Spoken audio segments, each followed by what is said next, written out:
Buenas tardes a todos, gracias por venir y gracias por esta buena acogida que hemos tenido. Creo que aún hay gente fuera intentando entrar y esperamos que todos los asistentes y todas las personas que se hayan acercado hasta aquí puedan acceder a la sala. Joan, encantado de tenerte con nosotros. Joan Garriga es, como todos conocéis, escritor, es un psicólogo humanista, terapeuta Gestalt, dirige en Barcelona el Institut Gestalt con sus dos socios, Mireia Darder y Vicenç Oliver. Y desde hace un tiempo, en el año 1999, trajo a Bert Hellinger a España y trabaja con una metodología que son las constelaciones familiares. Más allá de su trabajo como escritor y divulgador que conocéis, pues como terapeuta se enfoca en esta terapia.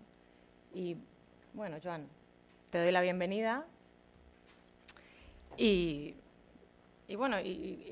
cuéntanos.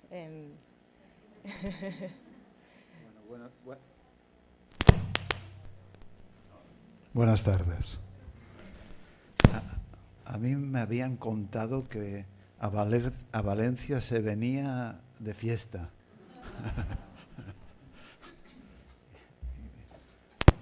Eras muy esperado aquí en Valencia. Bueno, nada, no sé mucho qué decir. En todo caso,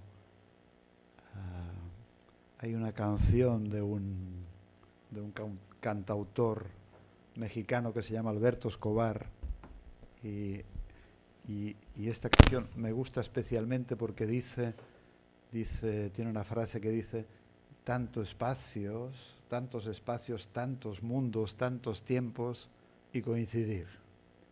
Y yo he hecho de la coincidencia una alegría interior.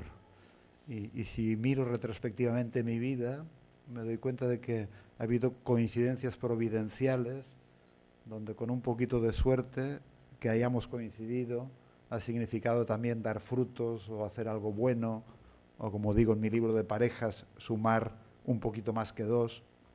Y esto no ocurre solo con la pareja, sino que ocurre con otras personas. Entonces, bueno, yo coincidí con Mónica ahora 5 años o así en un máster en la Facultad de Barcelona, en la Universidad de Barcelona. Yo como alumna. Sí. Y uno no sabe bien por qué con algunas personas empatizas más o hablas o charlas o te interesas. Ella me habló mucho de cuán le interesaba el eneagrama, que es una herramienta que yo conozco bien. Yo siempre he dicho de que en mi historia, yo creo que personal y profesional, ha habido como 2 grandes momentos, o los mejores o los más importantes talleres o vivencias que yo he tenido. Ha sido cuando hice la introducción al trabajo del eneagrama con Claudio Naranjo, porque esto significó como tener unas gafas que tuvieran mucho aumento para mirarse a uno mismo. Y en aquel momento yo me sentía muy narcisista, me sentía muy engreído, yo creo que padecía esta enfermedad que padece la gente que acaba de descubrir el crecimiento personal, el desarrollo personal y ha tenido algunos estímulos y enseguida se siente que ha descubierto la luna y yo estaba muy ufano de mí mismo porque me parecía que conocía todos los rincones de mi personalidad. Y cuando fui a hacer el eneagrama me di cuenta de que lo más importante no lo conocía. Esto es como el chiste de este novelista americano que hace decir en una de sus novelas que se encuentran, que van nadando 2 peces jóvenes y se encuentran con un pez mayor, un pez viejo, y el pez viejo les dice a los peces jóvenes: ¿y cómo está el agua? Y los peces jóvenes luego no entienden la pregunta, siguen nadando y uno le dice al otro: oye, ¿qué es el agua? Y a mí me pasó algo así, que aquello que uno considera tan natural en uno mismo, es como el líquido elemento en el que vive, pero justamente como uno vive en este líquido elemento, se hace muy difícil verlo. Así que fue muy, muy importante para mí este trabajo y lo sigue siendo, y me comportó en realidad verme tan claramente, me comportó un tiempo donde si yo estaba escalado en un lugar de una cierta engrandecimiento personal, que me creía muy ufano de mi propio conocimiento, comportó una caída, un darse cuenta de que uno no es tan bonito como se imaginaba, que hay, como decía Nietzsche, hay perros salvajes que ladran en las profundidades, y que no hay más remedio que encararlas, y que no hay más remedio que hacer frente también al lado feo de uno mismo, al lado manipulativo, al lado compulsivo, al lado donde lo que actúa por detrás de todo es que el corazón no está tan abierto como uno quisiera, y actúan estos viejos códigos aprendidos muchas veces en relación a nuestros vínculos primeros, a nuestros padres, y en lugar de permanecer en el amor, en la inocencia del niño, uno hace estrategias. Uno se pone de seductor, de perfeccionista, de obediente, de sufriente, de omnipotente, de adaptado. Y son toda la galería de personajes del sufrimiento humano que el eneagrama explica tan bien. Y bueno, esto fue la coincidencia de que yo fui a este máster a dar trabajo sistémico, pero hablamos mucho de eneagrama, y enseguida se intuye cuando con una persona hay futuro. Y luego la vida se ocupó de juntarnos de nuevo, nos fuimos explicando cosas, y ya no recuerdo bien cómo hemos venido a parar hasta aquí. Sé que estuve en Valencia también en un máster contigo, y a mí me tocó también, si uno de los talleres más importantes para mí fue el taller de eneagrama, porque es una manera de enfrentarse a uno mismo y al lado a veces menos bonito de uno mismo. El otro taller que me interesó profundamente fue el taller de constelaciones familiares con Bert Hellinger. Si eneagrama es una forma de ver lo que hay adentro, constelaciones familiares es una forma de mirar este tejido, esta alma, esta red de resonancias donde muchos estamos en resonancia con muchos.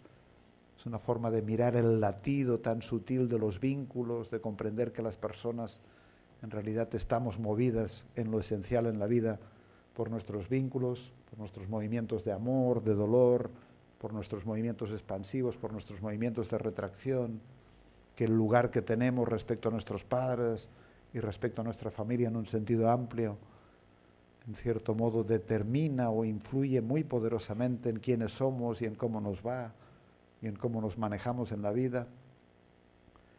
Así que, bueno, no sé si estoy hablando demasiado, pero nos juntó el eneagrama y nos juntó también el trabajo sistémico, y fruto de esto ha sido que ella tiene un centro que se llama Aware. Sí, Instituto Aware. Aware, mi inglés, yo siempre digo les digo a mis hijos que a mí el inglés me gusta, pero con acento hindú. Porque yo sé poco inglés, pero los hindús los entiendo bien.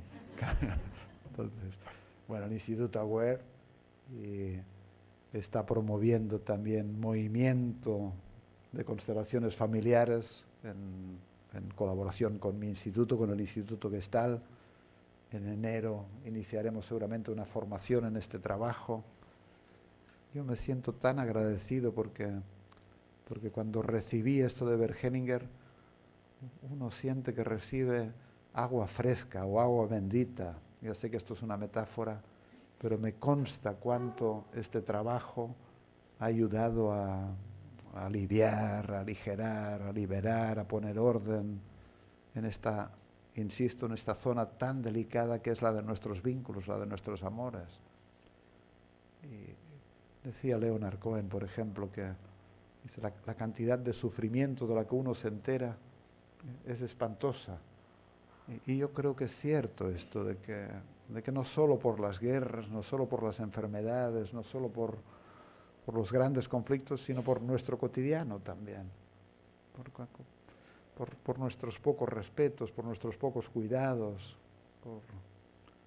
porque nuestra mirada nunca alcanza o a veces no alcanza a ser lo suficientemente respetuosa con la totalidad del ser del otro.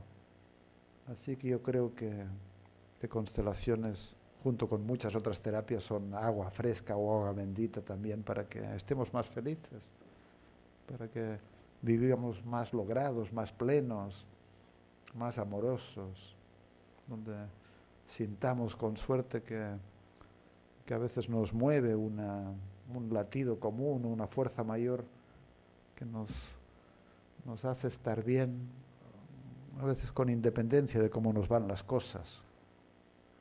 Como he explicado en este último libro mío de La llave de la buena vida, donde en realidad es un libro donde trata de reflexionar sobre cómo la vida es una danza de ganancias, es una danza de logros, pero también de pérdidas, y cómo se logra encontrar un punto adentro donde ni siquiera tenemos que tomarnos el trabajo de aceptar la realidad, porque todas las tradiciones dicen que el bienestar viene de la aceptación, pero si hablamos de aceptación habría que decir que hay un yo que dice yo acepto, pero la realidad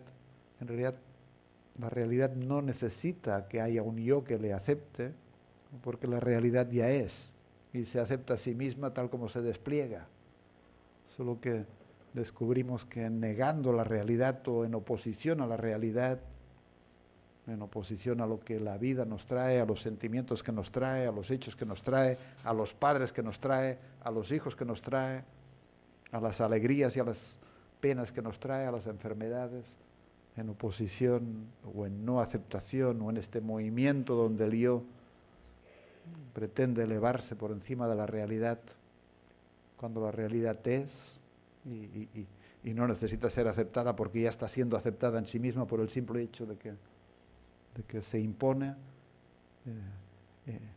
En esto algunas personas encuentran un lugar interior de dicha. En realidad este libro está presidido por esta frase de San Agustín que dice: la felicidad consiste en tomar con alegría lo que la vida nos da y en soltar con la misma alegría lo que la vida nos quita. Y uno dice, bueno, sí, ¿y esto cómo se hace? Y esto lo dice San Agustín. Y San Agustín es un hombre que logró un lugar de santidad, aunque fue un hombre muy mundano, fue un hombre que cometió muchos pecados. Él rezaba a Dios, suponiendo que exista, y le decía, por ejemplo, hazme casto. Era hazme casto. Y insistía mucho en pedirle a Dios que le hiciera casto. Pero luego decía, pero no todavía. Pero él descubrió algo, tuvo una transformación. Y desde este lugar es posible decir, soltar con alegría lo que la vida nos quita. Pero esto cómo se hace luego, porque la vida nos quita a veces parte de la salud, o a un hijo querido, o nos quita un hermano, o un padre, o una pareja, hay pérdidas en la vida.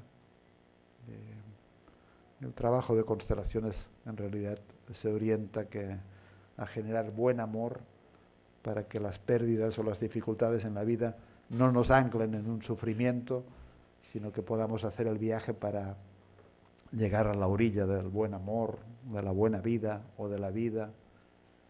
Así que, bueno, nos ha juntado el eneagrama, las constelaciones, estoy aquí, estamos en movimiento, en enero iniciamos esta formación, yo voy a dar también un taller mañana y pasado, vivencial, experiencial, de trabajo sistémico, de trabajo con los vínculos, así que mucha gente acude a estos talleres porque, como decía Rilke tenía una frase, Rilke es un poeta maravilloso, y dice, y no solo es un poeta maravilloso porque es un buen poeta, sino porque es sabio.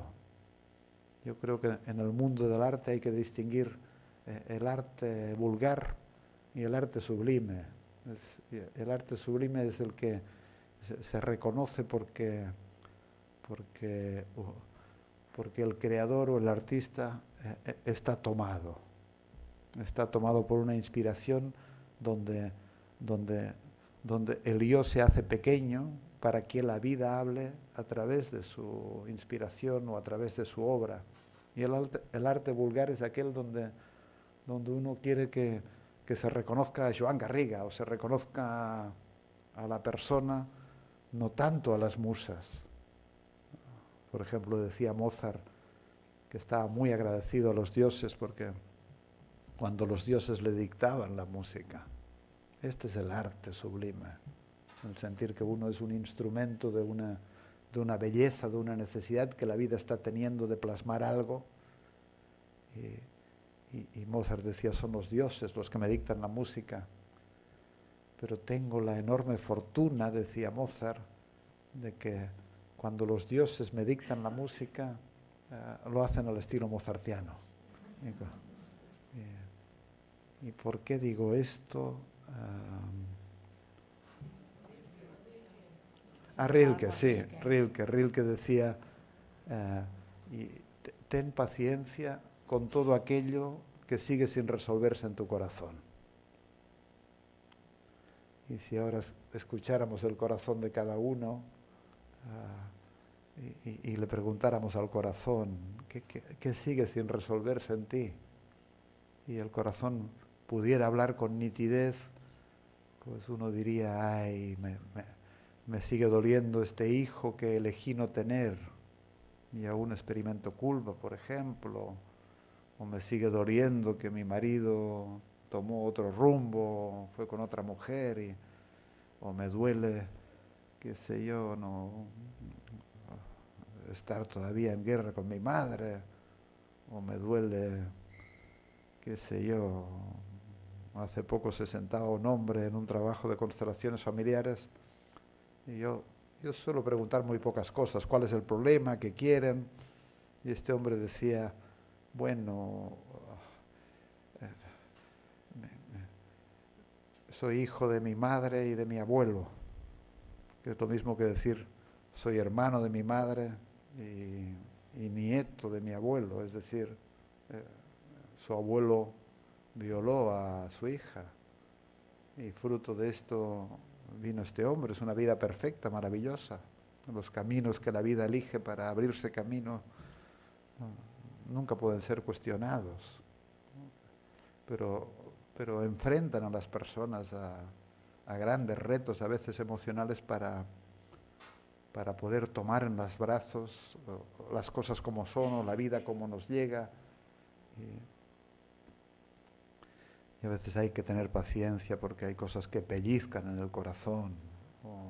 O cuánta gente, y ahora vengo de Almería hace unos días y una mujer decía, bueno, yo nunca logro tener una pareja más de pocos meses y me gustaría tener una pareja estable y tener hijos. Y yo la miré y le dije, esto era en un pasillo, y le dije, pero parecería que en ti habla otra voz. Y me gustaría, y te voy a hacer una pregunta, y la pregunta es, ¿quién en tu familia hubiera preferido no tener la pareja que tiene? Y ella inmediatamente contestó, mi madre. Así que ella estaba tomada por esta voz sistémica de la madre que le dice, no te ates, te va a salir mal como a mí. Esto es mal amor. El buen amor aquí sería que la hija mire a la madre y le diga, tú tu vida y yo mi vida, y respeto como fue para ti, y elijo también una buena vida para mí. Pero en este lenguaje invisible que a veces son los sistemas familiares, la hija podía percibir este mandato, este introyecto de la madre de vive la vida que yo no he vivido, vive la libertad que yo hubiera anhelado porque pienso que me habría ido mejor. Y realmente hay una confusión ahí. Así que nos pellizcan muchas cosas en el corazón. También hubo un hombre, se trabaja mucho con constelaciones familiares, temas de salud, de enfermedad. La hipótesis es de que nuestro cuerpo pertenece al alma o pertenece a este campo de resonancias, a este campo de influencias, de historia, de hechos que están ahí atrás y que a veces algunos han sido integrados, otros no. Y por ejemplo, lo que seguía sin resolverse en el corazón de este hombre, que tenía una enfermedad en la piel, que esta enfermedad había surgido de niño y de mayor, ahora estaba muy activa.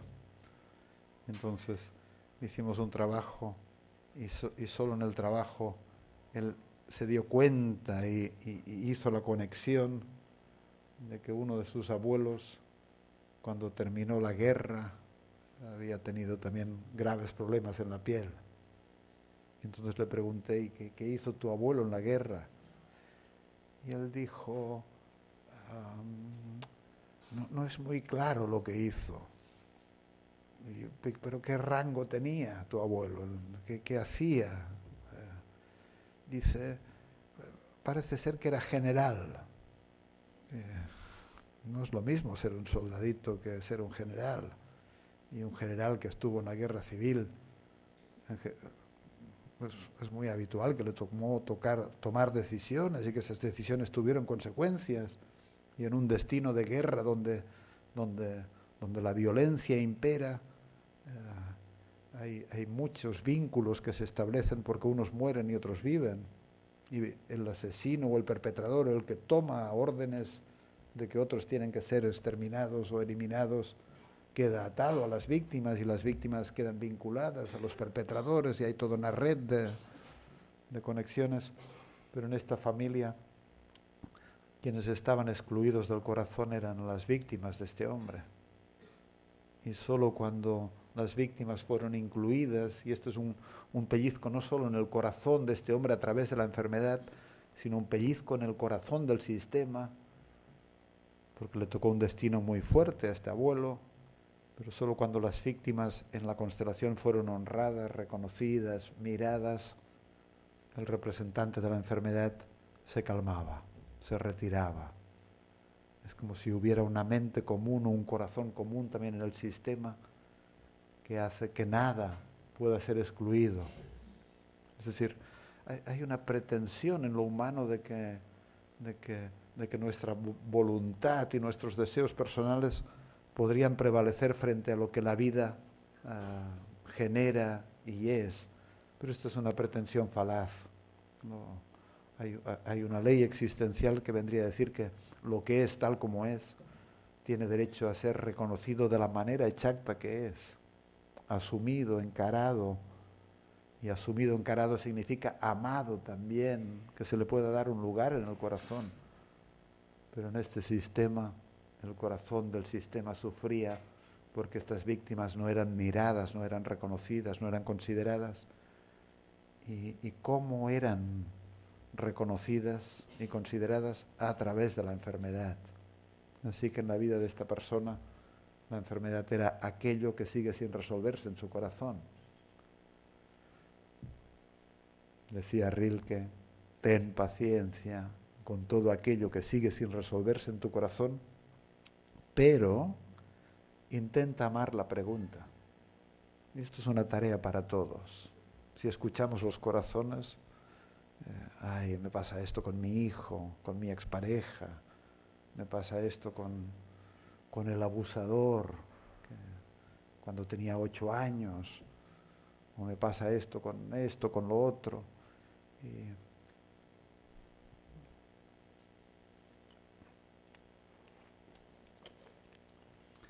Pero también hay otra cosa importante que hay que saber, que es que tener problemas no... Primero que es muy fácil, y las personas somos muy creativas a la hora de tener problemas, y es muy fácil porque para tener un problema basta con oponerse a algo. Es decir, todo problema es una lucha entre el yo personal y la realidad. Y uno se opone a la realidad. y entonces tiene un problema. Así que es muy fácil.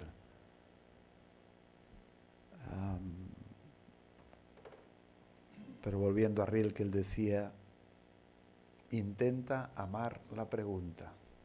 Y esto significa que no basta con tener un problema o algo que sigue sin resolverse en nuestro corazón, sino que hay que formular la pregunta. Hay que querer algo. Y la pregunta dice, quiero ponerme en paz con mi madre, quiero recuperar mi salud, quiero comprender mejor qué pasa con mi hijo, quisiera que mi hijo le fuera mejor en la escuela, quisiera poder tener una pareja. Esta es la pregunta, esto es la guía, esto es lo que nos orienta. Ya me callo, ¿eh? Estamos aquí para escucharte. No, ya. Yo soy un poco divagante, ¿eh? Empiezo por aquí, luego voy por allá. No, pero iba a decir que los Dakota, los indios americanos, tenían una técnica que creo que es muy buena. Y cuando algo seguía sin resolverse en su corazón o les apretaba en su corazón, se ponían la pregunta en el cogote. Porque Rilke decía, intenta amar la pregunta como si fuera una habitación cerrada o una lengua escrita en un idioma extranjero. Por eso es una pregunta, porque no vemos, porque no comprendemos. Y los Dakotas se ponían la pregunta en el cogote y preguntan, ¿me caso con María o me caso con Josefa? ¿Hago esto o hago lo otro? Invocaban, por supuesto, los ancestros. Los ancestros siempre han sido fuentes de dones y de bendiciones.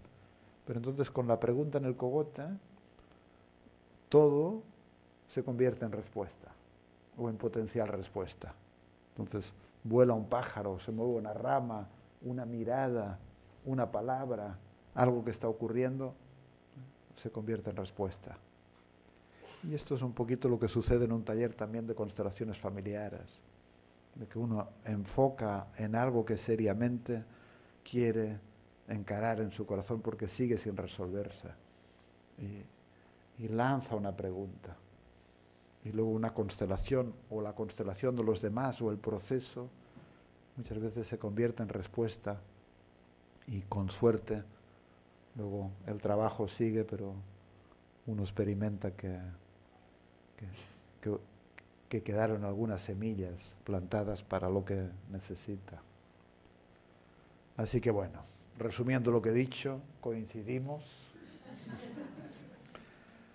Yo creo que coincidimos para bien, que nos ha juntado el eneagrama y las constelaciones, que ella ha sido muy generosa y muy amorosa y amable, también queriendo crear un espacio en colaboración con el Instituto para promover y extender un poquito más esta semilla que trae tantas cosas buenas y que aquí estamos.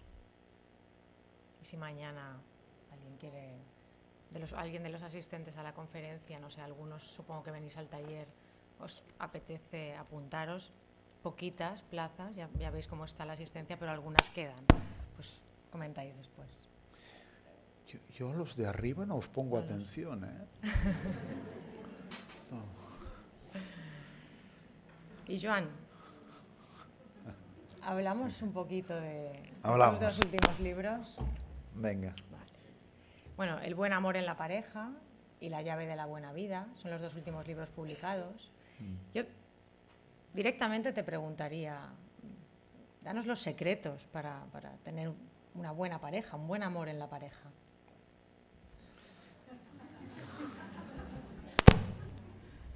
Tú has sido periodista, ¿no? Soy periodista. Eres periodista. No, mira, yo ahora hace un mes que regresé de México, Perú, Ecuador, y di talleres y presenté libros, y claro, los periodistas van al grano, ¿eh? Y claro, buscan también como la receta que pueda ser útil para la gente. Y entonces muchos me preguntaban, pero ¿cuál es la clave? ¿Cuál es el secreto del buen amor en la pareja? Y yo al final ya estaba cansado de ponerme en plan positivo. y les dije lo que yo creo que es un secreto de la vida y de todo. Y les dije, el principal secreto es saber sufrir.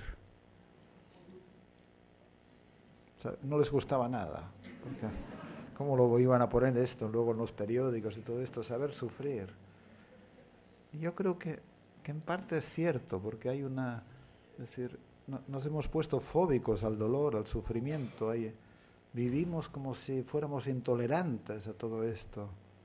Es como si ahora mismo pudiéramos ir a todos los momentos de nuestra vida que fueron dolorosos y abrazar a aquel que sufría y abrazarlo en nuestro corazón e integrarlo, y nos quitáramos la voz que dice no deberíamos de sufrir, muchas cosas ganaríamos. El libro de parejas, El buen amor en la pareja, tengo que decir que en realidad es el fruto de muchos años en el que me tocó trabajar con el tema de la pareja. Yo creo que para mí trabajar tanto con el tema de la pareja, yo creo que ha sido un castigo personal por mis malas acciones. No. Yo digo abiertamente de que si algún área de mi vida ha necesitado mucha más atención que otras áreas, ha sido el área de la pareja. Sí. Yo escucho que hay gente que dice, bueno, a mí la pareja me va bien, pero en el trabajo patino. O le va bien en el trabajo, pero la salud siempre tiene algo. Como que hay áreas que reclaman mucho nuestra atención.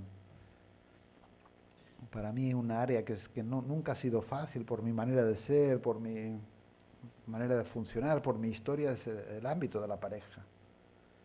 Así que después de que en el año 99 iniciamos el movimiento de las constelaciones aquí, esto lo explico en la entrada del libro, me invitó Theo Boltzmann, que había creado el Instituto Bergelinger de Buenos Aires, a que hiciéramos un taller juntos sobre el tema de la pareja. Yo puse un poquito de resistencia porque aunque como terapeuta había trabajado con parejas, no me gustaba mucho. De hecho, no me gustaba mucho porque, claro, yo era al principio, que era un terapeuta poco experimentado, la terapia de pareja muchas veces consistía en que la pareja venía a consulta y ejemplificaban lo maravillosamente talentosos que eran para que les fuera mal. Y se pasaban algunas sesiones demostrando de una manera muy palmaria lo bien que sabían discutir, cómo lograban estar en desacuerdo. Y a mí esto me parecía, aparte de que era malo para mi cuerpo, porque el oficio de ayudador es muy exigente y muchos ayudadores o terapeutas se acaban enfermando. Y se acaban enfermando porque aceptan campos de relación donde no se cuidan bien. Y si uno, por ejemplo, se pasa mucho rato escuchando parejas que ejemplifican lo bien que saben pelear, el terapeuta al final también se siente tenso. Y yo he inventado algo que es muy importante, y no sé si aquí hay terapeutas, pero ahora sé cuál es el secreto de que una terapia funciona muy bien. ¿Queréis saberlo? Claro. Se reconoce que una terapia funciona muy bien porque el terapeuta se siente bien. Puede sonar esto una provocación, pero es así. Si el terapeuta se siente bien, quiere decir que cuida de su bienestar y no acepta que pasen cosas que pueden lastimar el bienestar del campo. Así que en parejas yo ya hacía tiempo que había decidido, en la primera o en la segunda sesión, cuando las veía, había decidido utilizar una técnica. Y la técnica consistía en pedirles que por favor durante 20 minutos me mostraran lo más claramente posible cómo lo hacían para que les fuera mal. Entonces, que les daba estos 20 minutos o media hora, pero que luego no tenía más interés en estas ejemplificaciones. Y así durante 20 o 30 minutos, pues pues mostraban cómo se faltaban al respeto, como sus resentimientos, sus enojos, y el gran mal de las parejas, el gran mal de las parejas y el de la vida. ¿Sabéis? Mira, tú me has preguntado cuál es el secreto. El secreto es: ama a la persona que tienes enfrente tal como es, sin pretender que sea diferente. ¿Cómo se dice? Regocíjate con esta persona. Y si no puedes amarla, y si no puedes tolerarla, y si el precio es demasiado alto, sigue tu camino. Decía Joan Manuel Serrat en alguna de sus canciones, decía: podrías tener el detalle de ser tal y como te imaginé. Pero siempre es el mismo problema. Los padres no suelen tener el detalle de ser tal como nos habría gustado que fueran. Y entonces hay dos caminos: o amar a los padres con lo que sí fue posible y tal como fueron, o permanecer toda la vida en oposición a los padres. Esto lo explico en el libro de ¿Dónde están las monedas? Con los hijos pasa lo mismo. O los amamos también tal como son, o nos pasamos la vida queriendo unos hijos diferentes de los que tenemos. Más altos, más guapos, más listos, más no sé qué. Y a veces son grandes retos. Ayer por la tarde, por ejemplo, tomé un café con una persona que trabaja con discapacitados. Y me contaba cosas muy fuertes de niños y niñas que tienen situaciones muy complejas. Y para los padres, por ejemplo, es muy difícil aceptar este destino también. En la pareja es lo mismo. Bert Hellinger lo dice claramente. Hay 3 palabras que abren la puerta del buen amor en la pareja. La primera es sí. Imaginaros que le decís sí a vuestra pareja o que os dice sí. Se expande el cuerpo, se expande el corazón. Pero muchas parejas dicen no. ¿Y por qué dicen no? Porque somos niños. Porque dicen: no tienes que ser como mi madre, o tienes que darme lo que mi madre no me dio. En realidad el secreto en la pareja, tú preguntaste, es que seamos adultos, es que nos despidamos de la infancia, que pongamos orden en... El principal pasaporte para el bienestar en la pareja son 2. Primero, sintonizarse con el propio movimiento personal. Y cada uno tiene que descubrir qué pareja quiere y qué tipo de pareja quiere. Y el segundo es ponerse en paz con los padres, tomar a los padres, que no falten los padres aunque fueran muy difíciles, porque aquello que faltó o sobró de los padres luego lo llevamos a la pareja y entonces decimos: no deberías hacer esto, deberías de ser de otra manera, y se llena de exigencias. Pero la gente, primero, tiene poca predisposición para cambiar. Y segundo, tiene mucha menos predisposición para cambiar si la pareja quiere que cambie. Así que sí, es una palabra que abre muchas puertas. Y si uno siente que no puede, y siempre hay que pagar un precio, el otro no lo tiene todo. Hay muchas dimensiones en el amor, esto lo decían los griegos. Está Eros, el amor erótico. Qué bien que esté muy presente en una pareja, es necesario. Pero está también filia, que es el amor cuidado, es el amor compasivo, es el amor más maternal. Qué bien cuando nos podemos cuidar en una pareja. Pero también está ágape, que es el amor más admirativo, el amor más reconocedor.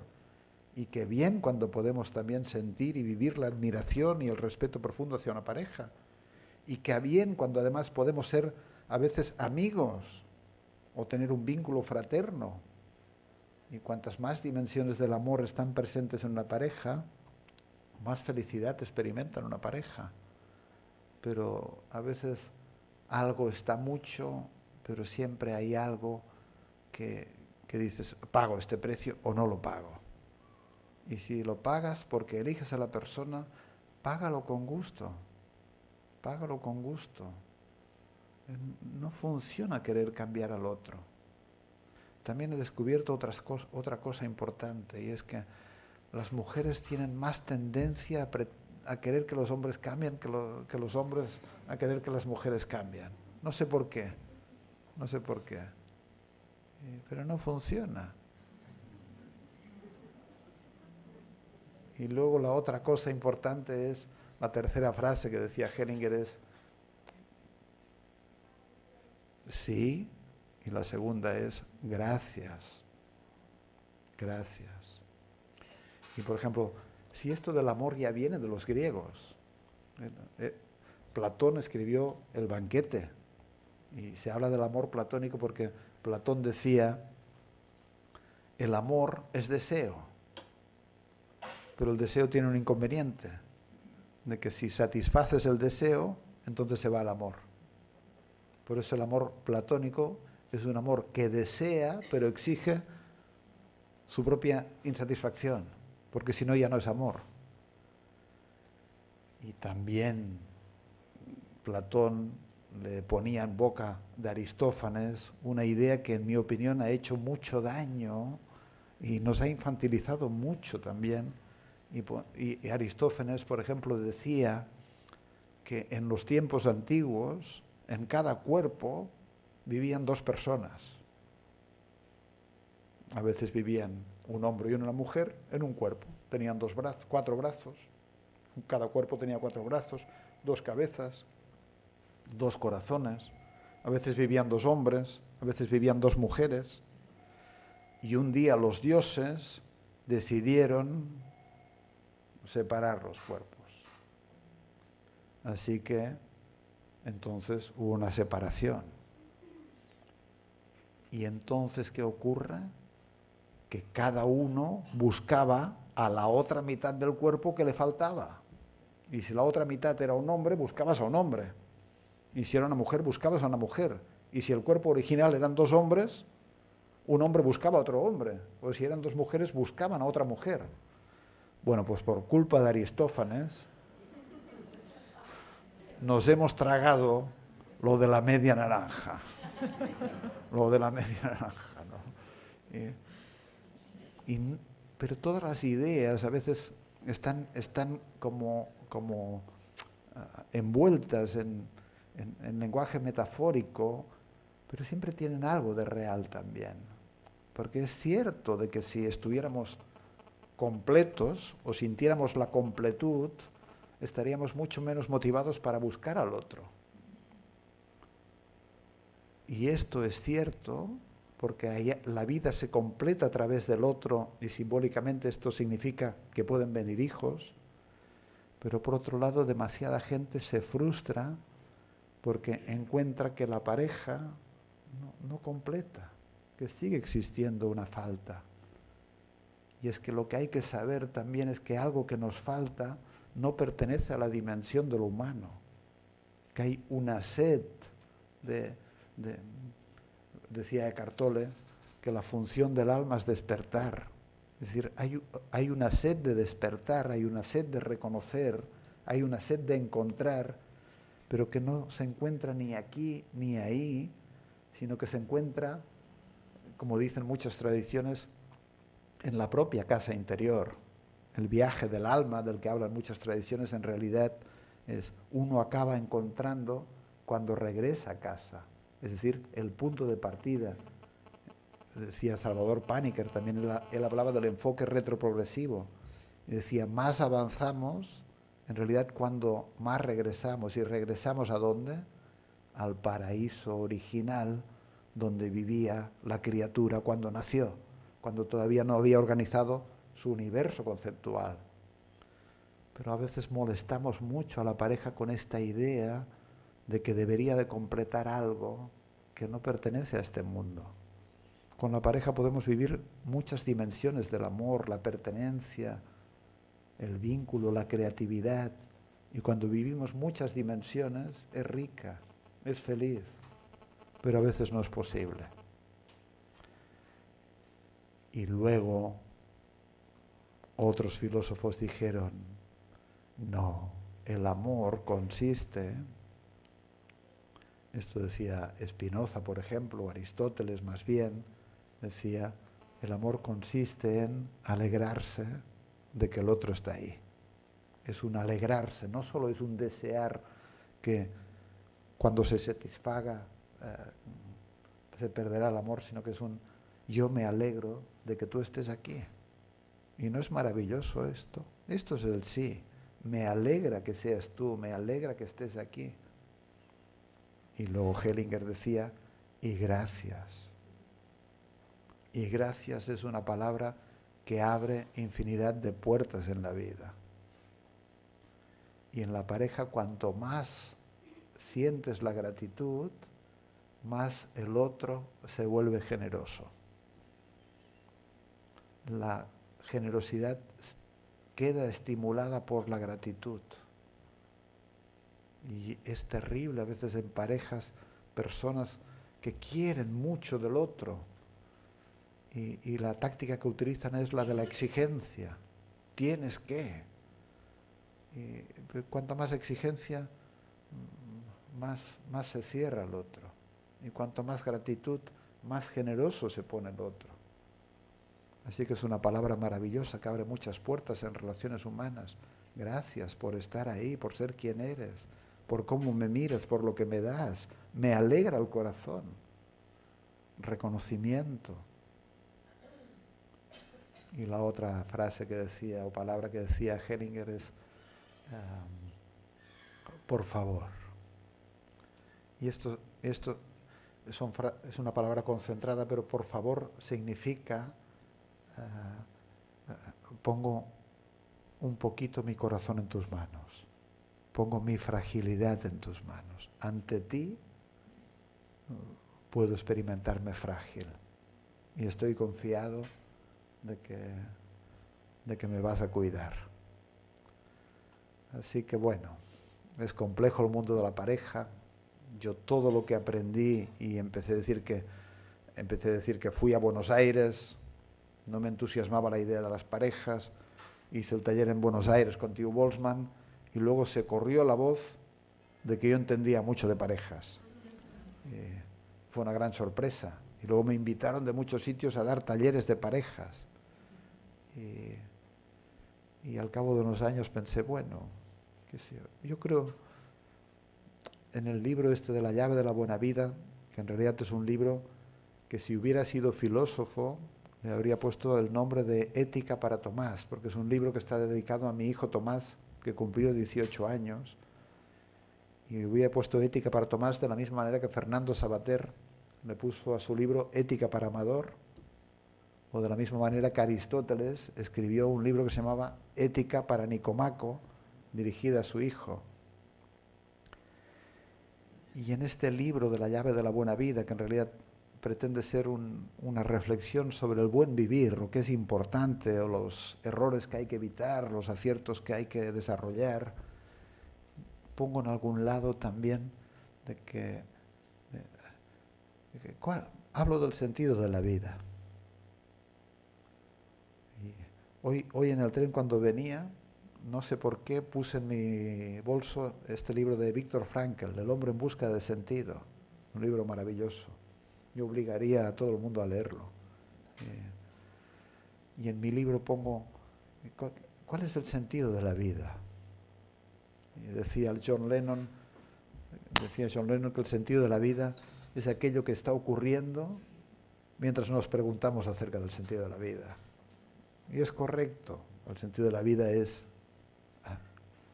como decía Neruda, ¿no? de abrir el corazón a todo aquello que se acerca a mi paso con un nuevo corazón tembloroso.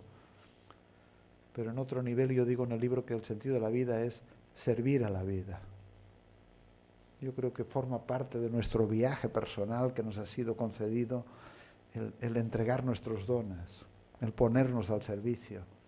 Entonces escribir este libro para mí también es una forma de todo esto que he aprendido estos 10 años, lo pongo al servicio, lo entrego, que sirva a muchos.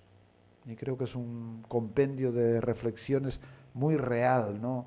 Yo no escribo sobre ideología, no tengo ideología. No me pongo a escribir, ni siquiera tengo buenas intenciones, porque hay muchos libros que tienen mucha ideología y muchas buenas intenciones, pero no tienen carne. Es como, les falta realidad. Como, no. Este es un libro que está escrito como fruto de haber estado en las trincheras de los asuntos claves de la pareja y que luego se pueden conceptualizar, transmitir, pensar. Y mucha gente me escribe, incluso parejas me dicen, nosotros lo leemos juntos y luego nos discutimos por las diferencias, ¿no? Así que, qué sé yo, la vida a uno le va llevando. A mí me ha llevado un tiempo a reflexionar mucho sobre el tema de la pareja. Yo siempre, antes he dicho que era un tema difícil, pero yo he tenido una... Si de algo no se me puede acusar, es de no haberme metido en líos. Así que yo muy pronto me casé, tuve un hijo, muy pronto me separé, y luego me volví a casar, tuve otro hijo. He sufrido y he vivido también como las grandes bendiciones del amor. Y sigo en el camino y lo más bonito de la pareja es de que es para siempre el tema. Nunca se termina. Nunca se termina. Ni a los 100 años se termina. Nunca. Es para siempre. Y ahí, en el libro pongo también, hablo de los 5 ingredientes del bienestar en la pareja, lo decía Prajnampad, pero uno de los ingredientes es que sean compañeros. Y esto significa que la pareja también es un camino de acompañamiento.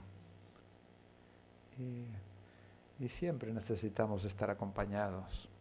¿Sabéis por qué? Porque somos mamíferos. Y los mamíferos estamos hechos para vivir en relación, para vivir con un otro. La vida no triunfa si no es en relación. En la Segunda Guerra Mundial se descubrió que criaturas que estaban en orfanatos y eran formalmente cuidados, es decir, se les alimentaba y también se les acostaba, pero no tenían un vínculo personal. No había un otro que se implicara personalmente, que los mirara, que los quisiera, que pudieran experimentar el vínculo. ¿Sabéis qué ocurría con estos niños? Se dejaban morir. Esto se le llamó un marasmo hospitalario. Y esto en parte significa que la vida no triunfa sobre la muerte si no hay un otro significativo. Este otro puede variar, lógicamente, en la vida. Al principio son los padres, los cuidadores. Luego a veces para muchas personas son las parejas, los amigos. Incluso algunos animales también son otros significativos. Mi madre, por ejemplo, algo que he escuchado decirle a mi madre, que mi abuelo materno era una bellísima persona. Yo siempre lo recuerdo a mi abuelo con su perro. Siempre tenía perro, era agricultor. Pasaba el día en el campo con el perro. Y mi madre dice que la vez que vio llorar con más sentimiento y con más desconsuelo a mi abuelo fue el día que se le murió el perro. Así que es un otro significativo, un compañero. Así que siempre estamos en camino. Y también me gustaría decir, tú me preguntaste el secreto, es como decir, basta con pedirle a la pareja lo que corresponde a la pareja y no más. Y si se puede, tampoco menos. Pero hoy en día está muy cargada la pareja. El nivel de exigencia, de demanda, de expectativas para muchas personas es enorme. Es enorme. Y esto se debe también a que ya no vivimos en comunidades significativas. Vivimos en familias muy nucleares. Entonces todo se vive con el otro y no hay una comunidad de sostén donde las mujeres se junten más con las mujeres, los hombres con los hombres, donde hay una pérdida de esto, y esto genera mucha tensión en el mundo de la pareja. Y saber sufrir también, saber sufrir, porque si por ejemplo en constelaciones en el trabajo se ve cuán difícil es para una pareja, por ejemplo, asumir la enfermedad de un hijo.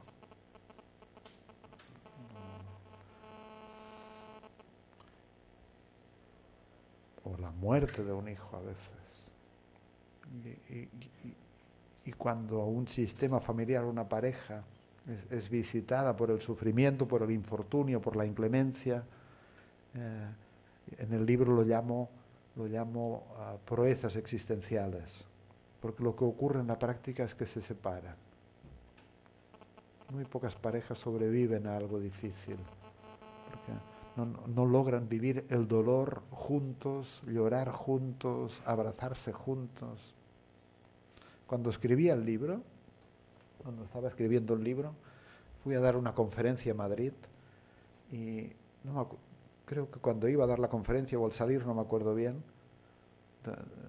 fui en taxi y el taxista me dice: hoy es el último día que trabajo con este coche. Y yo le dije: ¿usted se jubila? O dice: no voy a cambiar de coche. Y dije: pues... Y entonces voy a trabajar con un coche adaptado a minusválidos, adaptado a... Yo le dije: ¿y cuál es la razón? ¿Por qué? ¿Es mejor negocio? ¿Por qué? Dice: porque tengo un hijo muy discapacitado. Cuando nació tuvo un déficit de oxígeno y tiene grandes discapacidades. De hecho, tiene un dispositivo para que pueda trabajar con el ordenador, y el ordenador lee la mirada, cosas curiosas. Y entonces me dice: pero una cosa tengo que decir, yo a mi hijo, que en aquel momento tenía 15, 16 años, por lo que entendí, o 20, no recuerdo bien, dice: yo a mi hijo no lo cambiaría por 2 de sanos. Dice: mi hijo es lo mejor que me ha pasado en mi vida. Dice, y yo le dije: mire, perdone que sea un poco entrometido, pero a mí me toca a veces trabajar con gente que a veces cruza tránsitos que no son fáciles. Y he visto muchas veces a parejas que cuando tienen un hijo con muchas dificultades, no les resulta tan fácil seguir juntos de corazón. Y me dijo: ¿a mí qué me vas a decir? Dice: yo lo que te puedo decir es que mi mujer y yo lo hemos logrado. Y somos muy fuertes como pareja. Y lo llevamos juntos. Pero pertenecemos a una asociación y vemos todo el tiempo como las parejas no logran llevar juntos los infortunios, las dificultades. Es una dinámica común en las familias también. Por ejemplo, un hijo con discapacidad, que uno de los padres se sacrifica y entrega su vida por este hijo, y el otro, entonces, por polaridad, tiene que retirarse. Y entonces la pareja, aunque vivan juntos, en lo profundo, en el corazón, en el alma, se apartan, se retiran, se pierden. Así que... Has hecho... Decía Sócrates, déjame terminar con Sócrates, decía... No, porque... Claro, ¿no? En la vida hay que elegir. Se puede elegir el problema de tener pareja o el problema de no tener pareja. Y entonces le preguntaron a Sócrates, y le preguntaron: maestro, ¿es mejor casarse o permanecer soltero? Y Sócrates, si recuerdo bien, estuvo casado, creo que en segundas nupcias, no recuerdo bien, con una mujer que se llamaba Antipa. Y esta mujer era famosa por su mal carácter, por sus malas pulgas, ¿no? Eso dicen la rumorología de la época. Entonces, así que Sócrates preguntaron, ¿es mejor casarse o permanecer soltero? Y Sócrates, un gran filósofo, dijo, no importa mucho porque de ambas maneras te vas a equivocar.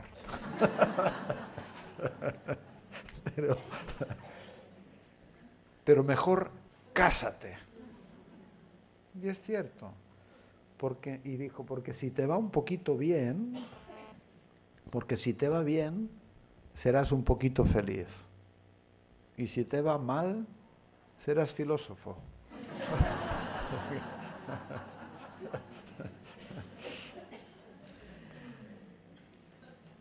Sí, has hecho una síntesis de estas 12 reglas de oro para vivir en la pareja. Sin ti no podría vivir, sí. Sin ti también me iría bien.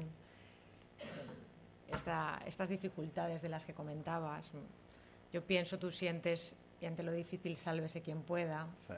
O reímos y lloramos juntos y juntos nos abrimos a la alegría y al dolor. Sí, sí.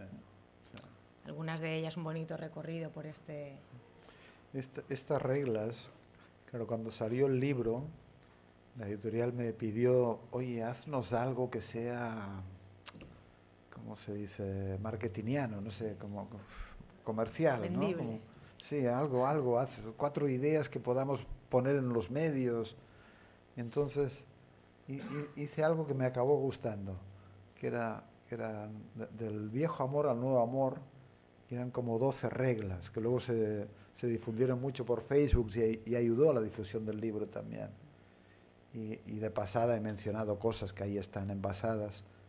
Pero también decía una cosa, ahora que lo has mencionado, que decía, mira, algo que ayuda mucho en una pareja también es, parecerá una tontería lo que voy a decir, ¿eh? O parece de perogrullo, pero lo que ayuda mucho en una pareja es mirarse cada día, un poquito. Y mirarse cada día significa, ahora aquí te veo, y te veo hoy, y te veo en este momento. Porque sabéis que he observado también en las parejas, cuando las veo juntas, que ahora por suerte solo hago talleres y ya no tengo que recibirlas y ya no necesito que me ejemplifiquen cómo se pelean, no. Pero lo que he visto parejas, claro, esto no solo pasa en la pareja, sino en otras relaciones, que no se relacionan con la persona que tienen enfrente. ¿Sabéis con quién se relacionan? Con la persona que se han metido en la cabeza hace 2 años, o hace 3 años, o hace unos meses. Entonces ya no se ven, no se actualizan, no se reconocen. Y esto es duro, porque entonces te das cuenta que el otro no le interesas. Le interesa la imagen que se ha metido en su cabeza acerca de mí, por lo que ocurrió hace 2 años, o hace unos meses, o hace unas horas. Y no, el presente en sí mismo es maravilloso. Tenga la forma que tenga. Y aunque la pareja esté llena de enojo, llena de rabia, o llena de dolor, o llena de pena, este es su presente en este momento. Y es maravilloso y es perfecto porque es así. Y entonces uno dice, te veo, aquí estoy también con esto, y en este momento no pretendo en absoluto que sea distinto. Y esto es otra regla importante también. Bonito el tema de la pareja.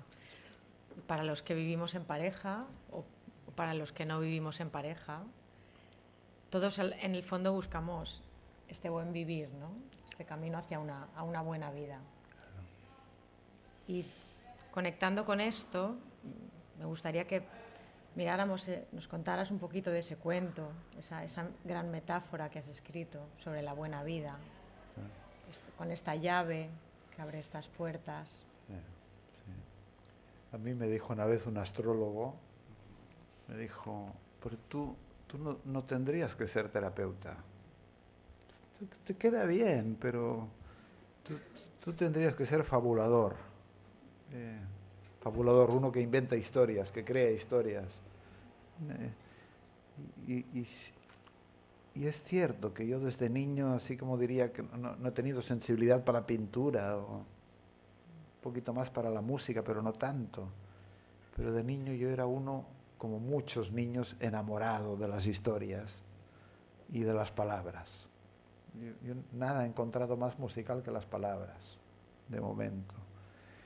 Y así que luego yo soy escritor pero marginal. Mi trabajo es terapeuta, psicólogo, ayudar a las personas en sus procesos, en sus asuntos. Pero como segunda tarea me gusta escribir. Y he escrito el libro de ¿Dónde están las monedas?, que es una historia. Y también este último libro de La llave de la buena vida es una historia de la que recibí la semilla fundacional de Ramón Resino. No sé si aquí alguien conoció a Ramón Resino. Alguien lo conoció.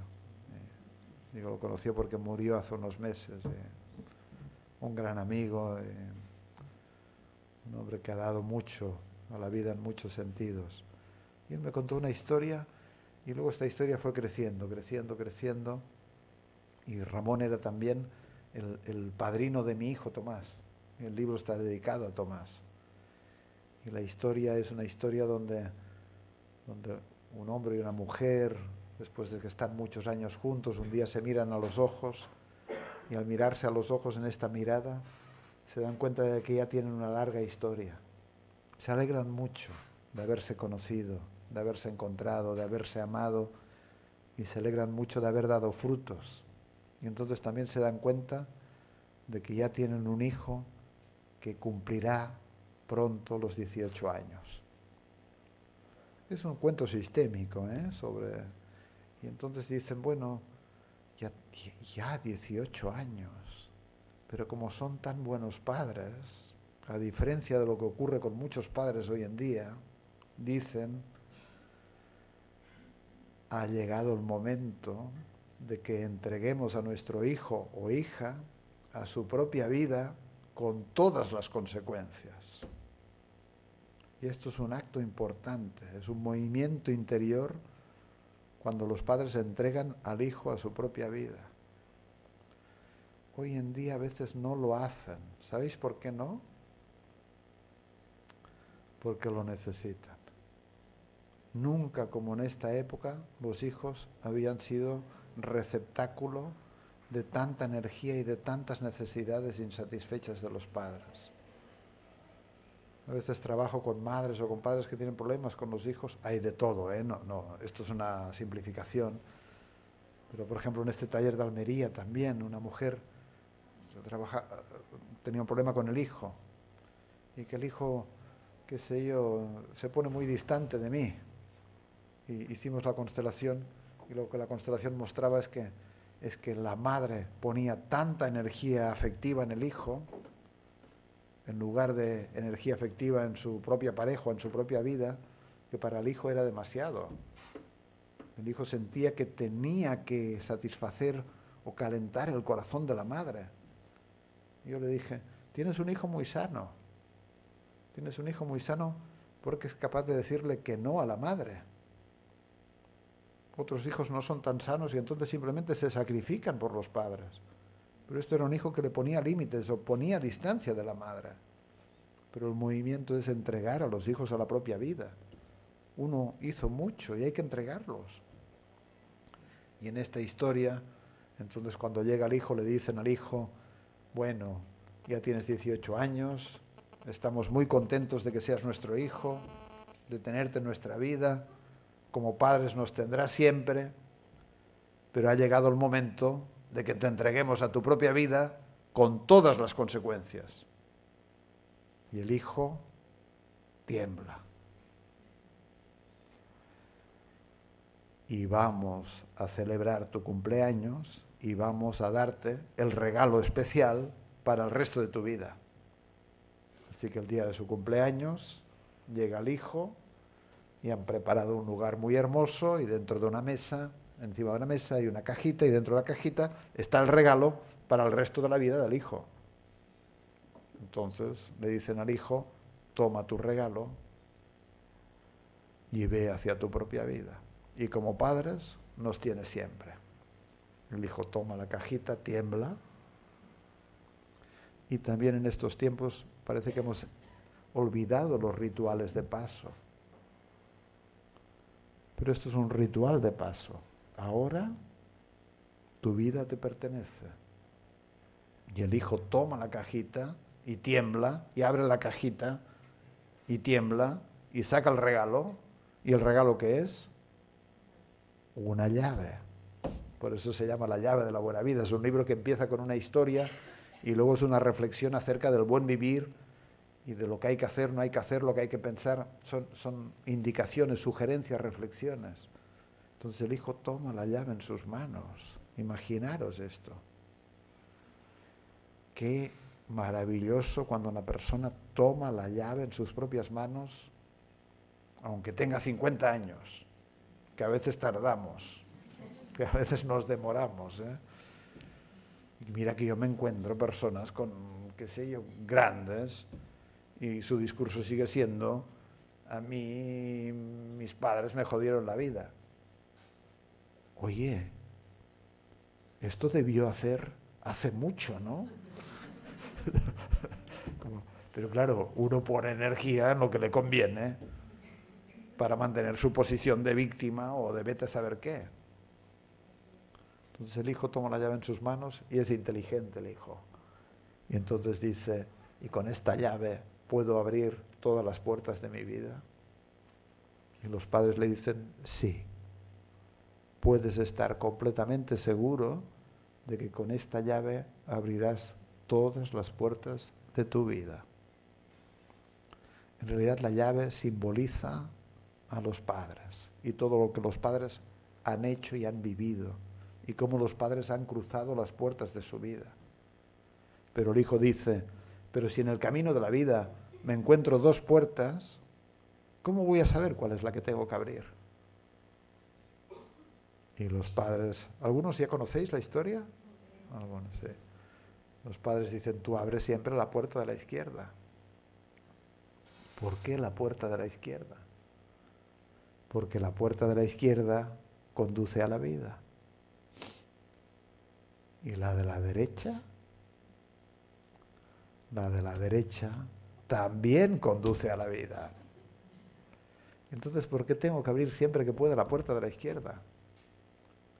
Porque la puerta de la izquierda es la puerta del expandir, del ganar, del ampliar, del enriquecer, del conocer, del yuxtaponer. Y nosotros como padres, y en el fondo es lo que quieren todos los padres, como padres queremos que tengas una vida rica, amplia, muchas experiencias, muchos conocimientos, mucha belleza, muchos amigos, mucho amor, hijos. Queremos que tengas una vida muy rica.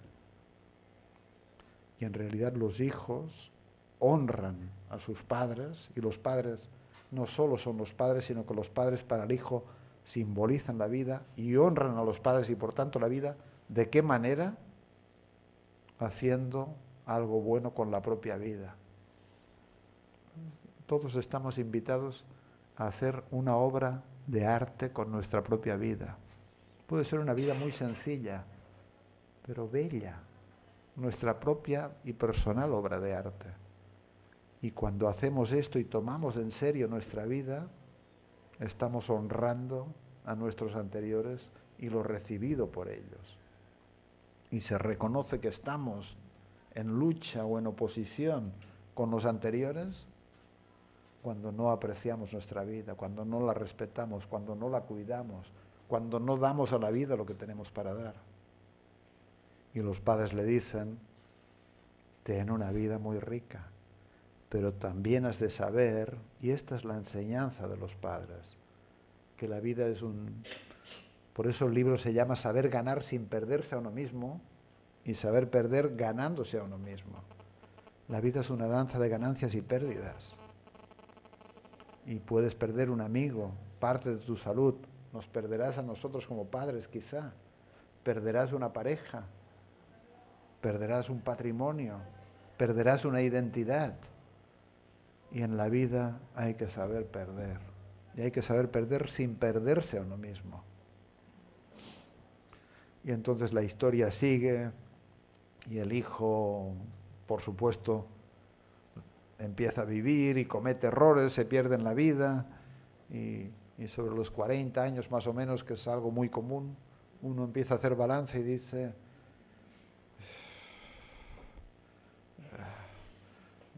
no, mi trabajo no me gusta, por ejemplo.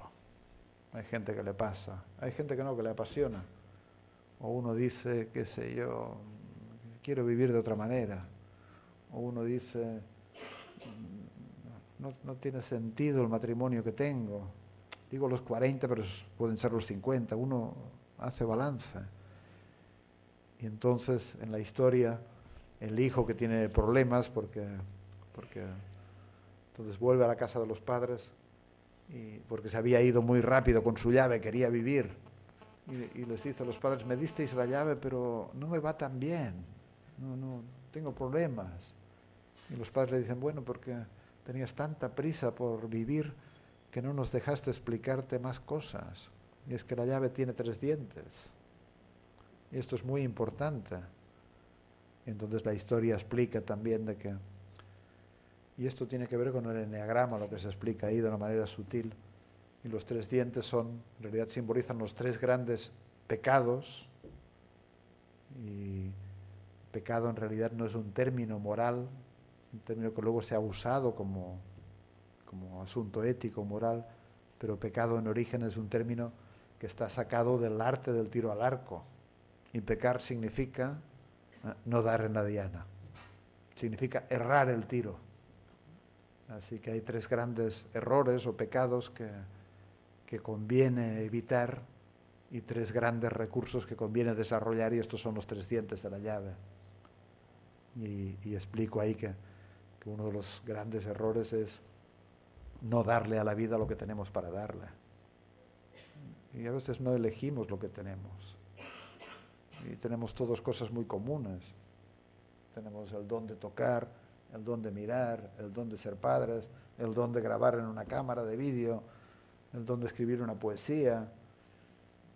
Y es una gran bendición en la vida cuando uno siente lo que tiene para dar, reconoce sus dones, sus talentos, lo que le mueve y lo entrega a la vida.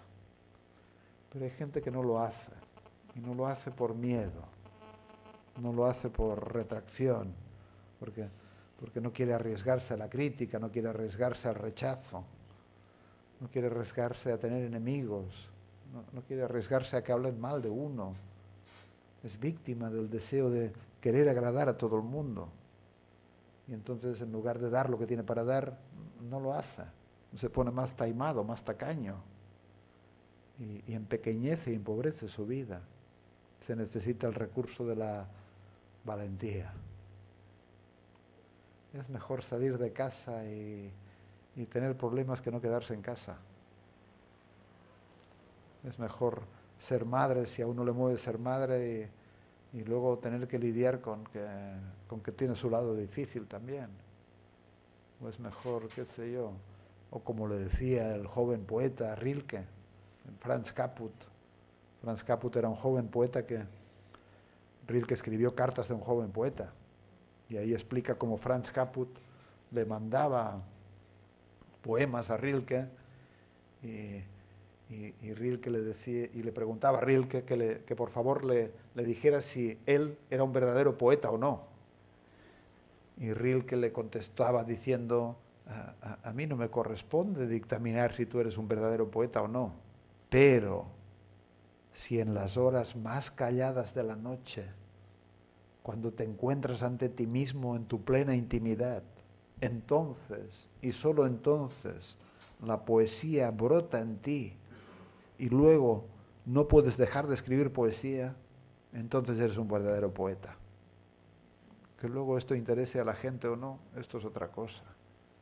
Es decir, sentimos que estamos en sintonía con nuestros movimientos internos y nos arriesgamos en la dirección de lo que nos mueve. Y si no lo hacemos, esto es pecar contra la vida. Y el segundo pecado es pretender darle a la vida lo que no tenemos para darle. Y esto es un pecado muy común también. Es un pecado de impostura. Nos identificamos con un personaje idealizado. Me iría mejor si fuera, qué sé yo, tenista. Y entonces me esfuerzo para ser un tenista. O me iría mejor si qué sé yo, si me pongo... ¿Cuánta gente, por ejemplo, volviendo al tema de la pareja, no ha sufrido mucho en pareja porque se ha inventado un personaje ideal en la pareja, en lugar de respetarse? ¿Cuánta gente se ha forzado en la pareja porque no ha sabido decir, mira, esta tarde sobre todo necesito no verte, por ejemplo? Claro que sí. O esta tarde sobre todo necesito verte. Pero uno se identifica con el personaje dependiente o con el independiente. Entonces nos identificamos con personajes y falsificamos nuestros sentimientos. Y pretendemos calzar con la imagen idealizada a través de la cual creemos que nos irá mejor.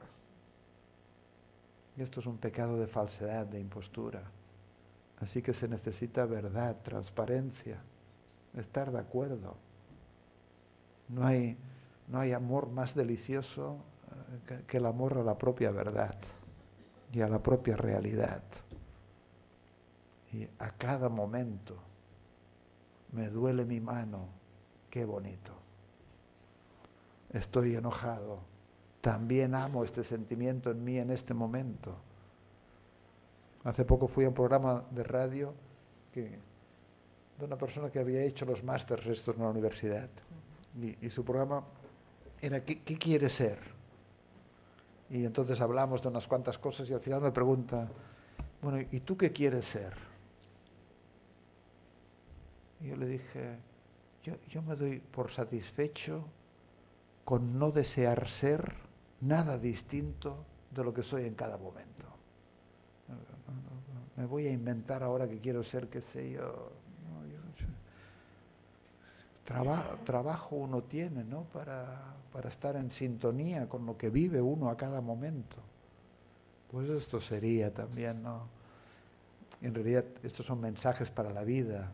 Y por supuesto que le deseo a mi hijo de que tenga el coraje de hacer lo que quiera hacer en la vida y de que no tenga que perderse mucho pretendiendo ser quien no es.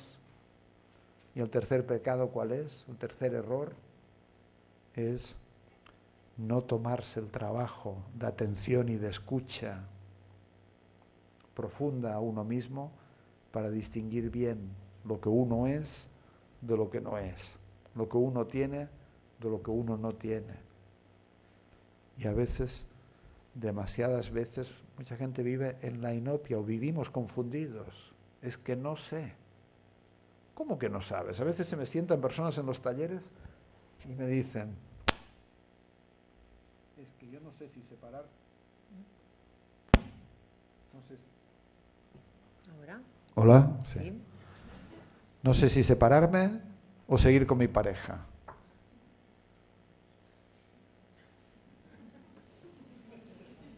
Yo ya lo sé. Él no se ha enterado, pero yo ya lo sé.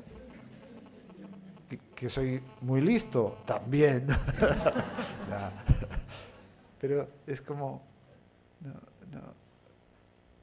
cómo lo dice, en la forma que lo dice, con su entonación, con su timbre, con su gesto, con lo que ocurre en su cuerpo, está dando mucha información. En realidad, a veces la gente dice, tengo que decidir si esto o lo otro. No, ya lo has decidido. Solo que todavía no has decidido decírtelo a ti mismo lo que has decidido. Entonces, ¿y esto por qué ocurre? porque a veces nos cuesta un trabajo también escucharnos profundamente. Y de esto se trata, distinguir bien lo que nos mueve de lo que no, lo que somos de lo que no somos, lo que sentimos de lo que no sentimos. ¿Cuánta gente me ha contado a mí? Y iba caminando hacia el altar, volviendo al tema de la pareja. Iba caminando hacia el altar y escuchaba una voz que me decía, no lo hagas. No lo hagas. Y seguía caminando. Claro. A mí lo que más me impresiona es de que en realidad estamos asistidos. Hay una profunda sabiduría que nos guía de manera muy sabia, a veces invisible, inconsciente, a través de los sueños y del cuerpo, y que cuando nos sintonizamos con este algo más intuitivo, es como si fuéramos llevados, es como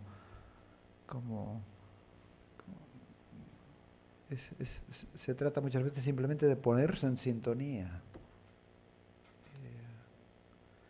Así que bueno, esta es la historia que preside este libro, por eso lo llamé La llave de la buena vida, y luego explico también no es tan común, no vienen tanto a la terapia o a los trabajos de constelaciones, no vienen tanto los triunfadores, la gente viene cuando le pasan más cosas que duelen, pero también he visto a mucha gente que se pierde en sus logros.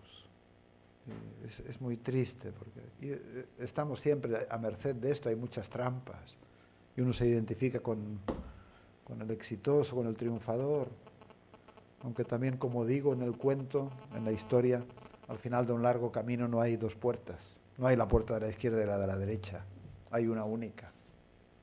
Y lo que está garantizado es que en esta puerta última y definitiva lo perdemos todo.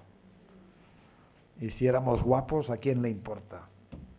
Y si éramos listos, ¿a quién le importa? Y si éramos padres, ¿a quién le importa? Ahí entregamos todos nuestros rostros, entregamos todas nuestras identidades. Volvemos a este lugar originario, a este paraíso originario, entre comillas, por lo menos como imagen, es una bella imagen.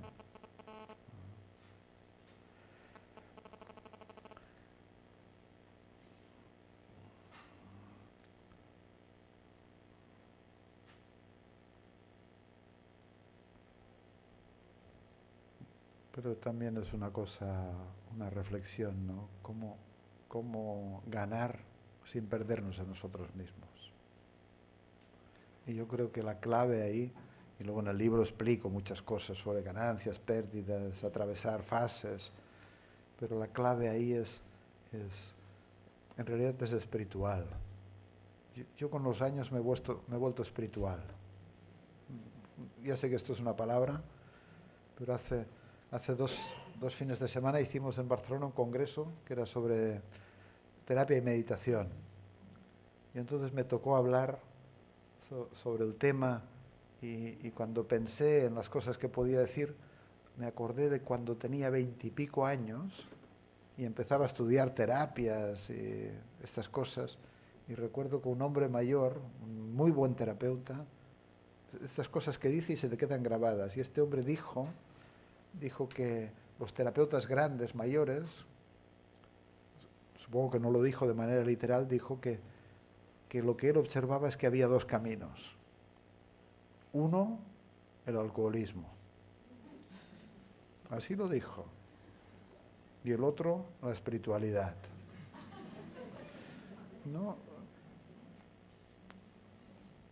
Cuando se vive mucho tiempo en las trincheras del sufrimiento humano, no es tan fácil. No es tan fácil. Mira a Viktor Frankl, del que hablé antes, que él habló de la psicología de los campos de concentración porque estuvo ahí. Él se le afinó el instrumento del desarrollo personal, se le afinó el instrumento de otra música que da sentido a la vida a pesar de las peores situaciones o de las peores calamidades.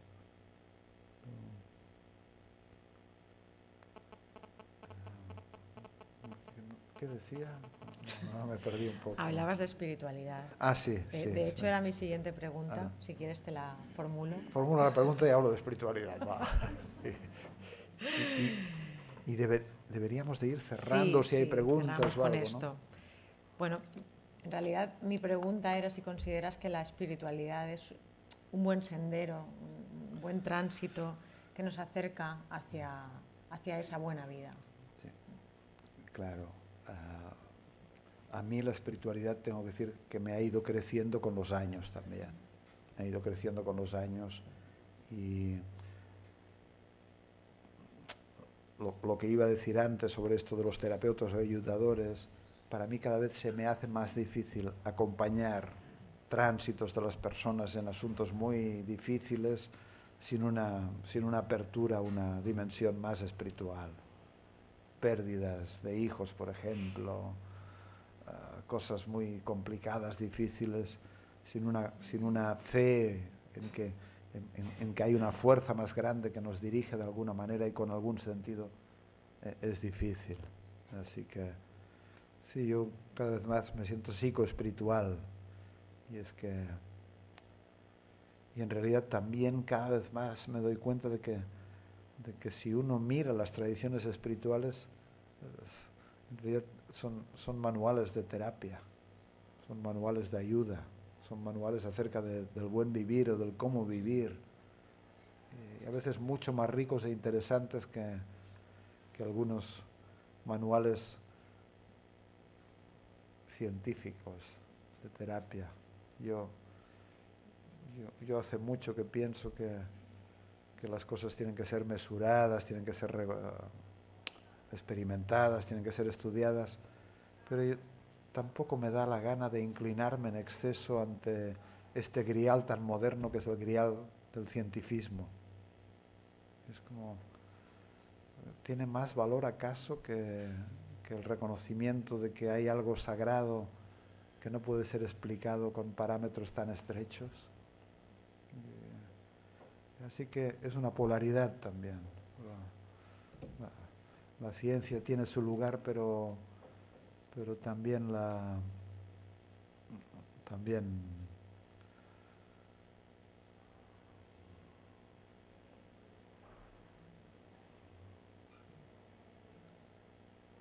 los cuentos, también las historias.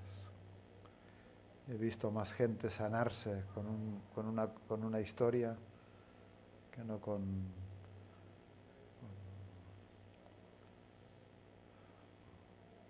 estímulos por su buen comportamiento. No sé. Bueno, esto. Damos paso a hacer alguna pregunta y un par de preguntas. Bueno. Y luego, cuando cerremos, si alguien me ha pedido firmar libros, firmo con gusto también, ¿no? ¿Podemos pasar por ahí el micrófono? Sí. Si alguien tiene alguna pregunta para Joan. Por allí.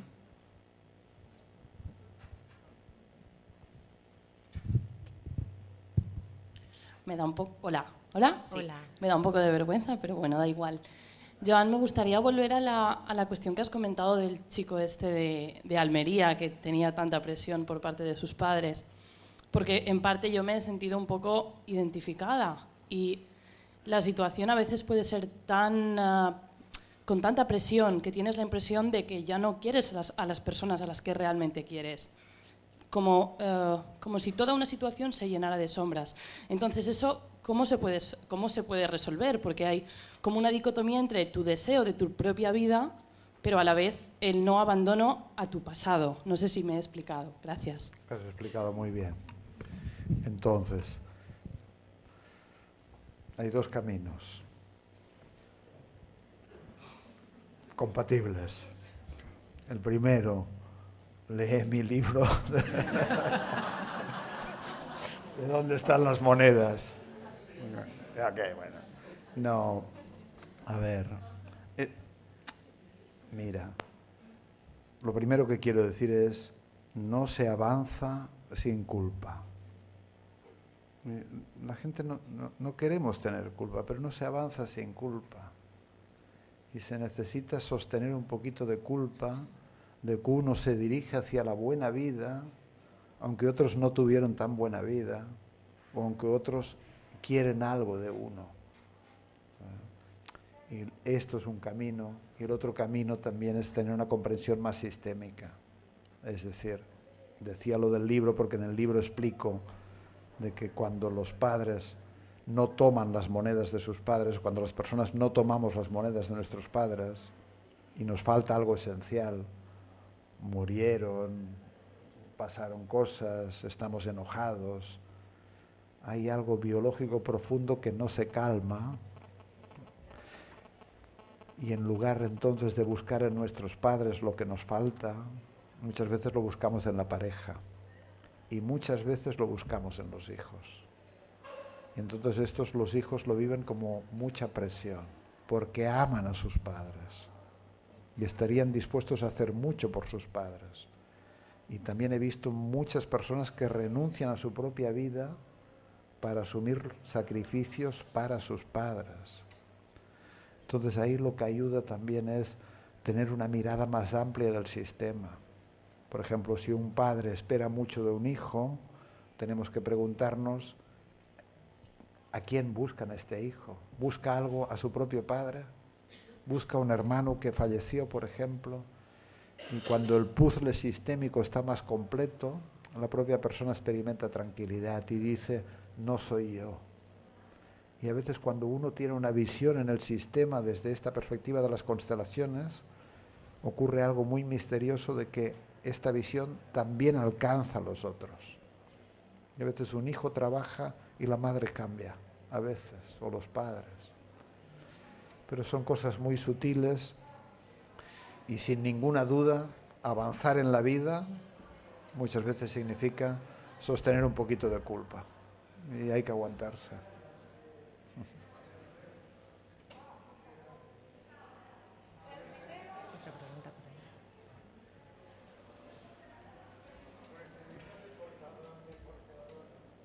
¿Funciona? Ahora sí. Bueno, una pregunta pero dividida en dos.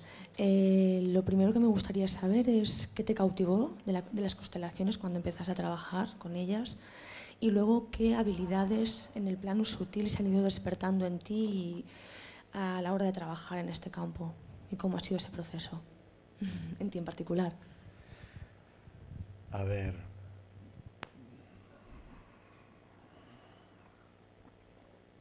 no, a mí lo que yo me dedico, yo soy gestaltista y he enseñado muchos años programación neurolingüística y lo sigo haciendo a veces, de Gestalt y PNL, y creo que son herramientas maravillosas y también he hecho muchas cosas de trabajo corporal y a veces hago, pero me decidí dedicar mucho más tiempo al trabajo sistémico de las constelaciones. Lo que me cautivó es que con poco tiempo siempre se tocan asuntos esenciales que generan movimientos significativos en la persona. Es decir, es muy rentable. Luego la persona puede seguir en proceso terapéutico y luego es muy conmovedor y muy humano. Se trabaja en este lugar donde todos somos hermanos, en cierta manera, porque todos nos conciernen los mismos asuntos. Y luego también me cautiva de que es infinito. Es decir, yo soy uno que en el mundo de la ayuda he ido tocando muchas herramientas y buscando cosas nuevas y lo sigo haciendo. Pero estoy muy feliz porque después de 15 años de trabajar mucho con constelaciones, siempre sigue siendo diferente y me mantiene curioso. No me canso. Sigue siendo un misterio cada persona. Es como, y cada sistema es un misterio. La segunda pregunta era ¿qué habilidades han ido creciendo en mí o algo así?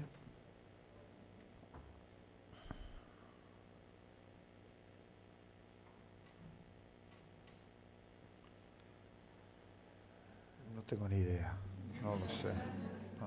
No lo he pensado nunca esto, qué habilidades.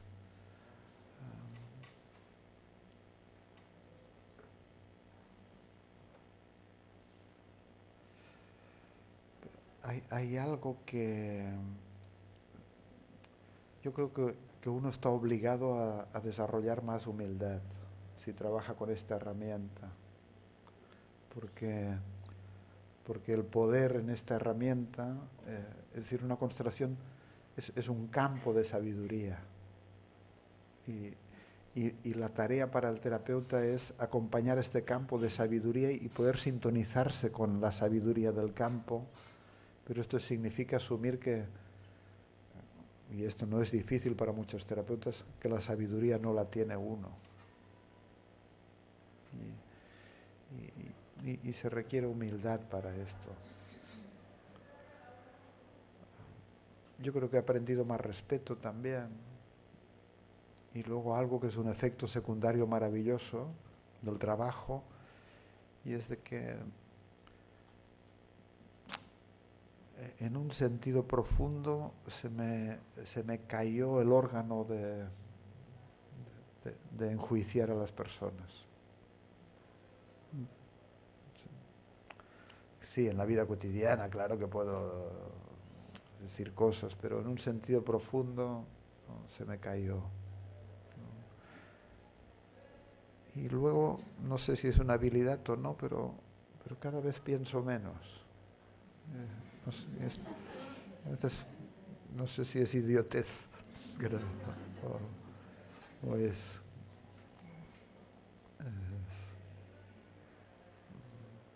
Hay un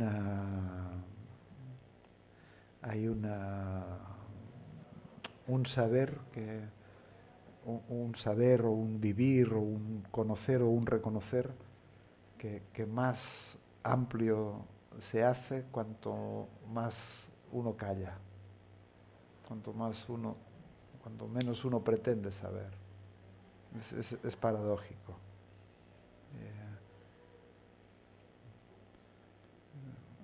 Por ejemplo, cuando yo estudiaba de joven, se hablaba del supuesto saber del terapeuta.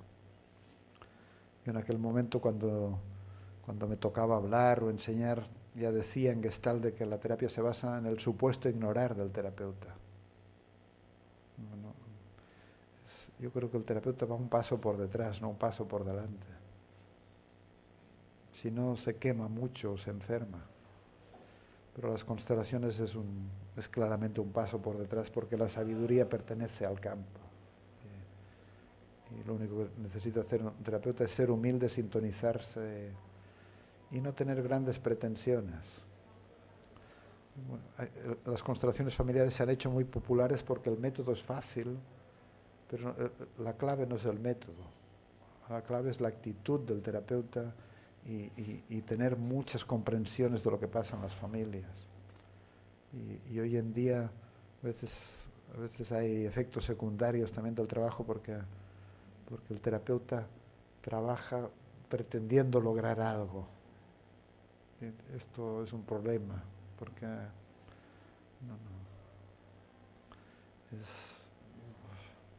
es mejor sin mucha intención y reconociendo que la vida de cada quien está en sus manos. Por ejemplo, muchos terapeutas se enferman porque toman la vida de sus pacientes en sus manos. Esto lo explico también donde están las monedas, siempre de forma metafórica. Explico cuando la persona que no tomó las monedas de sus padres y las busca en los hijos o las busca en la pareja y no funciona, y al final va al terapeuta, porque ya está en crisis, la vida no le funciona, pero el terapeuta lo primero que le dice es: yo no tengo las monedas. Y esto hace una diferencia también en el lugar desde el que trabaja un terapeuta. Cuando el terapeuta cree que tiene las monedas, se pone por encima de los padres del paciente y se pone a dirigir la vida del paciente. Pero esto es una falacia. Es una falacia. Esto es como... nadie puede dirigir la vida de nadie. Son juegos psicológicos. Pero se puede acompañar con mucho respeto y un paso por detrás. Bueno, estas cosas, nunca lo he pensado mucho. Yo aprendí mucho a escuchar y a observar también con la programación neurolingüística y también a comprender que hay una correlación entre lo de adentro y lo de afuera. En Gestalt, por ejemplo, se trabaja mucho con las identidades internas, qué sé yo, el dependiente o el quejoso. Y uno descubre que este mundo de partes internas en realidad tiene un correlato en partes externas, de que uno es histérico y la madre también, o uno es, qué sé yo, se pone de rígido, pero el padre también. Y yo creo que hay un ir y venir también entre el mundo interno y el mundo de las personas que nos son importantes, ¿no? Esto es lo que te digo, ¿no? Terminamos aquí porque pasamos a hacer firma de libros si la gente quiere. Muchas gracias, Joan, por estar aquí con nosotros en Valencia. Continuamos el fin de semana y nos seguiremos viendo por aquí. Okay.